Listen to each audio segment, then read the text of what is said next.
आज ज्या पद्धतीनं बांगलादेशमध्ये आंदोलनाच्या नावाखाली हिंसाचार घडवला जातो आणि त्यामध्ये बळी पडतात आपले सर्व हिंदू बंधू। म्हणजे ज्या पद्धतीनं जर आपण बघितलं की हिंदू महिलांवर ज्या पद्धतीनं अत्याचार होतोय, त्याचबरोबर हिंदू बांधवांची हत्या होते, आपली जी मंदिरं आहेत ती पाडली जात आहेत, त्याचा निषेध म्हणून हिंदू एकता आंदोलनाच्या माध्यमातून आजची ही रॅली काढण्यात आलेली आहे।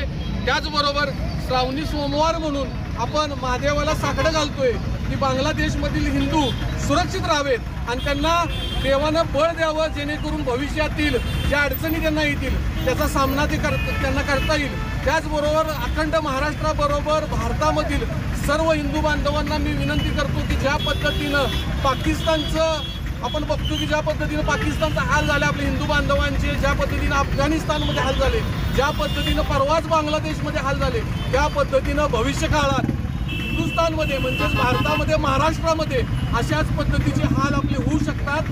त्यामुळं सर्वांनी एकच ब्रीद वाक्य लक्षात ठेवलं पाहिजे, वर्ण जाती विसरून जाऊ, हिंदू सारे एक होऊ, हिंदू संघटित व्हावा, यासाठी आज आपण धारेश्वरला साकडं घालतोय आणि त्या ठिकाणी आपण महाजप, महाअभिषेक आणि महाआरती करतोय हिंदू एकता आंदोलनाच्या माध्यमातून।